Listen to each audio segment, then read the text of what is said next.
reka twifurize ijoro ryiza kuri we udukurikiye muri aka kanya, twizera ko ari hose ukomeje kumererwa neza. Tuguha ikaze makuru agezweho muri iri joro ryo ku itariki 21 z'ukwezi kwa 10 umwaka wa 2024. Tugarutse rero muri updates zikomeje kugenda zigaragara ku butaka bwa Repubulika Iharanira Demokarasi ya Kongo. Namwe makuru akomeye cyane tuba tugiye kwibandaho tubagezaho bimwe bikomeje kugenda bibera ku mirongo y'imbere ku rugamba, aho rero igisirikare cya Repubulika Iharanira Demokarasi ya Kongo FARDC gikomeje kugera gihanganamo n'umutwe witwaje intwaro wa M23. Ngira ngo murabizi neza igisirikare cya Repubulika Iharanira Demokarasi ya Kongo FARDC gifite abafatanyabikorwa bagifasha ku mirongo y'imbere ku rugamba, harimo abasadek, Wagner Group, aba Black Water ndetse n'abacancuro. Kuri iyi nshuro rero na Wazalendo ikaba ikomeje kugenda yiganza mu bikorwa bikomeje kugenda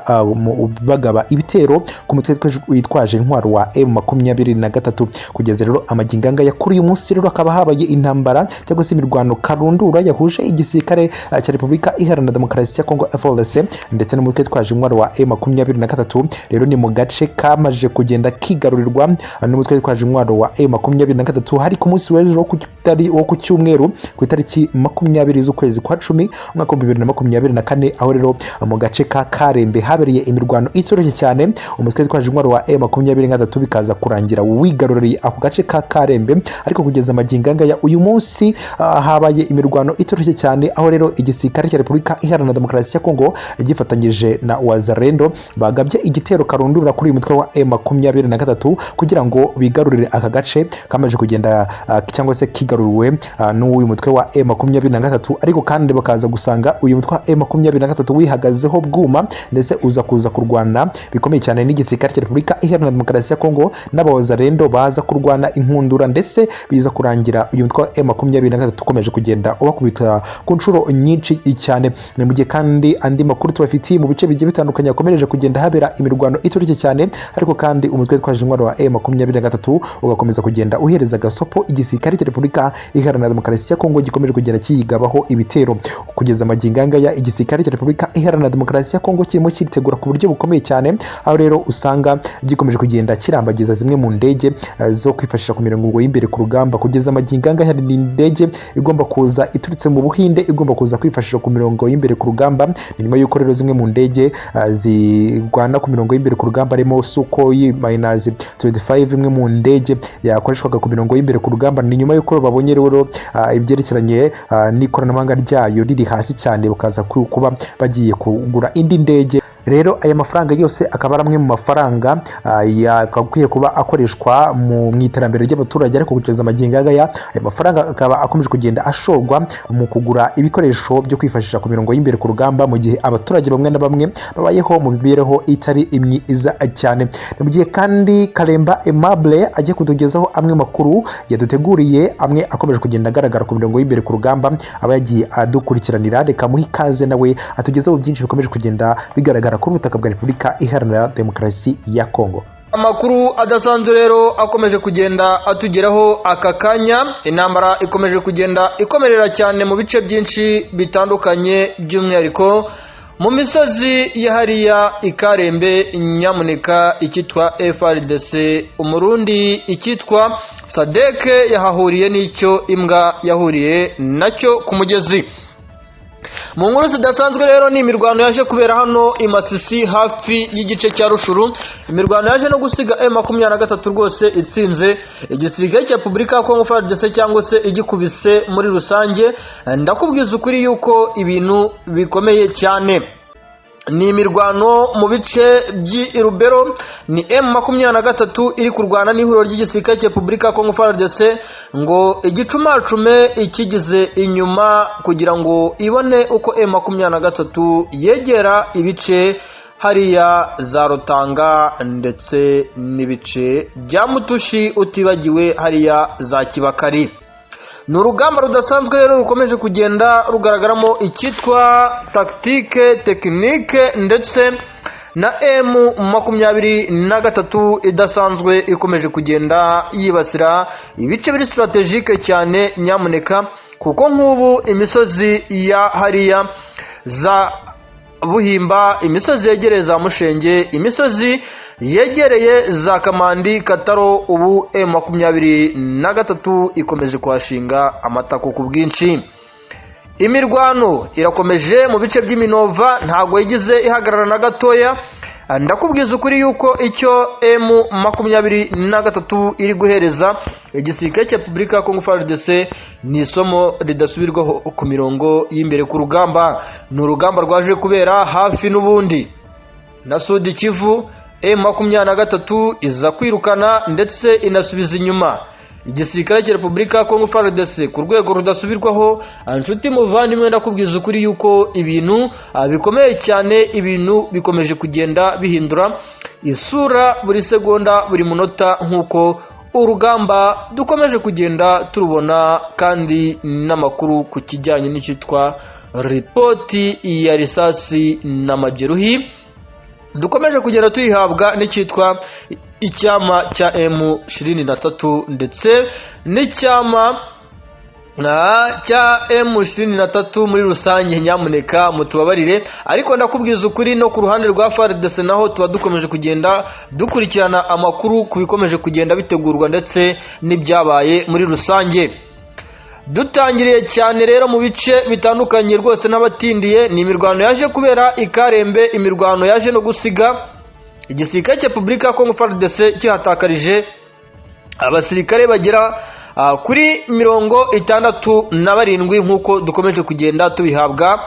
na zimwe mu nkingi za mwamba hagati mu gisirikare cy'umutwe wa M23 ndetse na zimwe mu nkingi za mwamba hagati mu gisirikare cya Kongo FARDC. Iyi ni imirwano yaje kugaragaramo icyitwa abarundi benshi n'abasirikare b'abarundi bari bariye karungu rwose bavuga bati M23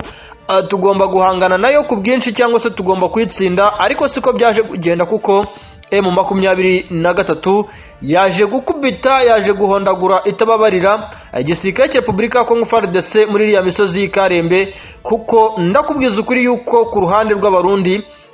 harabarurwa abasirikare bagera kuri 26 baguye ku mirongo y'imbere ku rugamba. Urumva yuko ari urugamba rutoroshye, ni nyuma yuko abarundi baje gukubitirwa mu misozi itandukanye y'ahangaha muri Kivu ya ruguru, by'umwihariko Imasisi, bakavuga bati reka tugerageze tugabe ibitero hariya muri iriya misozi y'ikarembe rwose turebe yuko M23 twayitsimburayo. Ariko ndakubwiza ukuri yuko ibintu ntabwo bikomeje korohera ihuriro ry'igisirikare cya Repubulika ya Kongo FARDC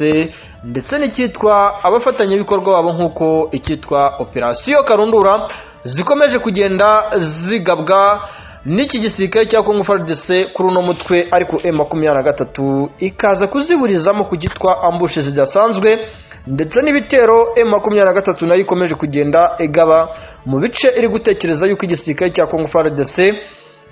giherereyemo. Ibi ni bikomeje kugenda bigaragara nyuma yuko M23 mu bice bya hafi na hariya za Nyamirima, ibice biri hafi nka za Kisharu, ibice biri hafi nka za Twiguru, ibice biri hafi nka za Binja, ibice hariya za Kasenga no mu bice hariya bya Kivungira, M23 ikomeje gucumacuma abasirikare benshi cyane ibegereza hariya za Kasave kugira ngo irebe yuko nibuza icyitwa teritwari ya Rushuru ishobora kuba yagikuramo ku kigero kingana n'100% maze ubundi abaturage batuye hano muri teritwari ya Rushuru, by'umwihariko abatuye hariya za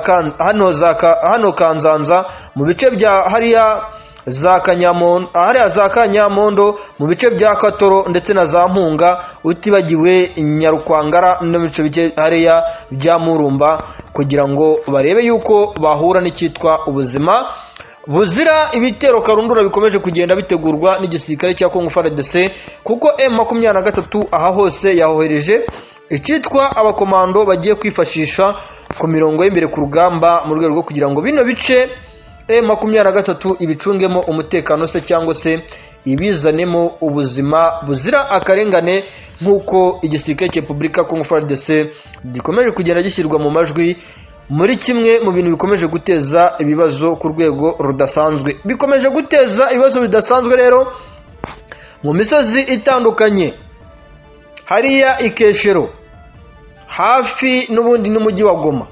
Uriya muhanda uzamuka uva Keshero uzamuka ibice bigana za hariya za Mugunga werekeza za Kimoka, hagaragaye imodoka ebyiri zihetse ibikoresho ndetse zihetse n'imiti igiye kwifashishwa mu kugira gute, mu kuvura abasirikare bakomerekeye ku rugamba muri iriya misozi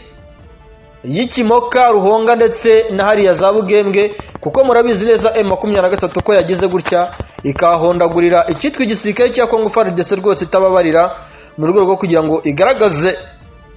akazi kayo ku mirongo y'imbere ku rugamba, cyangwa se ice icyitwa agasuzuguro gakomeje kuzanwa n'igisirikare cya Repubulika ya Congo FARDC ndetse n'icyitwa abafatanyabikorwa babo ku mirongo y'imbere ku rugamba. Ni ibikendo rero bikomeje kugenda bigaragara, ni urugamba rudasanzwe rukomeje kugenda rugaragara, ni icyitwa M23 nyamuneka, aho dukomeje kugenda twitegereza ese iyi ntambara izarangira ryari, ko tubona M23 ikomeje kuzura umugara, igisirikare cya Congo FARDC nacyo kivuga kiti ntago natwe dushaka guhagarara, aho gikomeje kugenda kizana impinduka zidasanzwe, ariko izi mpinduka zidakangana gatoya iki gisirikare cy'uno mutwe wa M23. hariya za Kishambiro M23 mu bice bya Rubero, mu misozi yegereza Kasinga hafi ya za Runyasenge, M23 yaharwaniye n'igisirikare cya Congo FARDC.